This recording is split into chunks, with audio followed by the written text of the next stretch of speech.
The history of the Chinese Communist Party is the process of rising from a small branch of the Soviet Union, through the struggle for power with special support from human resources to money.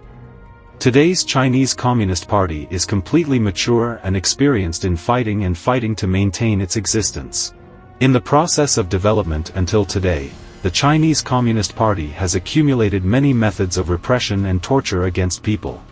The basics of dealing with humans they have accumulated from the entire modern history. The Chinese Communist Party has fully learned the evil ways from history around the world and in many ways far surpasses the past. 20 years ago, when Falun Gong practitioners exposed the truth about the Chinese Communist Party, exposed their evil, spoke the truth, and they were persecuted, tortured, and had their organs harvested while still alive. Falun Gong practitioners have systematically exposed the evil of the Chinese Communist Party. Organ harvesting incidents do not just happen in a few places and to a few individuals. It is an organ trading industry with enormous profits and under the patronage of the government. The people of China and the world received this information with suspicion, and did not believe that such an evil incident could happen. People think that the Chinese Communist Party cannot do that. Or they think it's just a special event that appears randomly. Basically, the history of the Chinese Communist Party is a history of being stained with the blood of the people.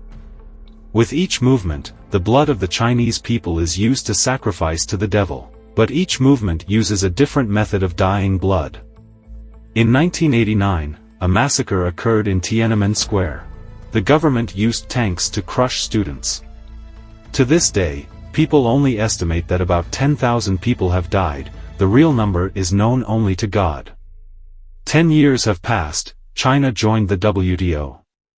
China has become a huge investment attraction from Western countries. People rushed to do business and they quickly forgot the most recent bloody event. And when Falun Gong practitioners exposed the crime of live organ harvesting, people did not believe in such a thing, nor could they see the evil nature of the Chinese Communist Party. If a party can have tanks crush unarmed students, can it harvest people's organs to suppress them and sell them for profit? The answer is completely clear. Only the people can't think of it, and the Chinese Communist Party has nothing it doesn't dare to do. After Falun Gong practitioners were persecuted and tortured, live organ harvesting is no longer confined to the group of Falun Gong practitioners.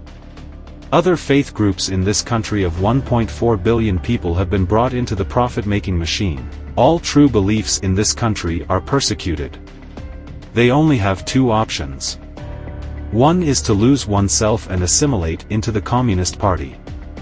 Second, they were persecuted and had their organs harvested. The group of persecuted people has expanded to include those fighting for democracy in China, dissidents, those demanding rights and legitimate rights disputes have also become subjects of organ harvesting. Was brought into the organ trafficking machine. After many years of operation, the individuals who served the machine became proficient and they began to expand their harvest abroad. This hugely profitable business has attracted a diverse group of people. Personal events disappear without leaving a trace, and cases where bodies are discovered without internal organs are becoming more and more frequent.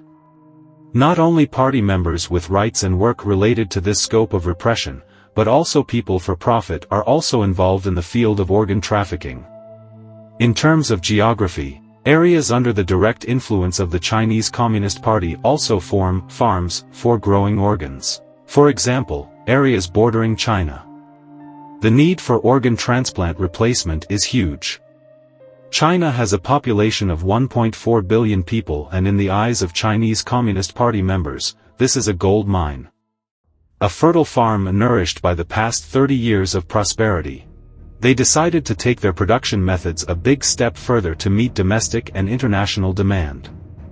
A series of hospitals have been established to meet this need. Sino-Japanese Friendship Hospital is a hospital directly under the Ministry of Health. This is an affiliated hospital and is also the only hospital. The hospital's target is 50,000 organ transplants per year.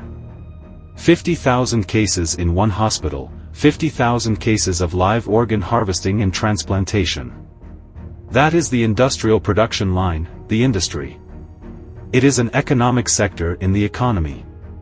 It's 50,000 people losing organs to 50,000 people receiving organs, over a period of time. In the future, all provinces and cities will replicate the China-Japan Friendship Hospital model. Along with the development of science and technology, this business field will step up to a new level. New monetary systems, digital currencies, digital identities bring convenience and speed to transactions in the prosperity block. Surveillance camera systems can quickly find suitable organs. The brain implant system completely eliminates the problem of resistance. The smart city system ensures that the farm always operates within the production plan. The Chinese people have always been victims and enemies of the Chinese Communist Party from day one. Every aspect of morality has been crushed, and the notion of hoping for a good future from the Communist Party's change is completely hopeless. The Chinese people only have a future when they eliminate party culture and withdraw from the organizations of the Chinese Communist Party. Start from idea. Don't forget to comment in the section below to share your opinions on today's topic with us. Make sure to like and subscribe to see more interesting topics from Understand China, and thank you for tuning in.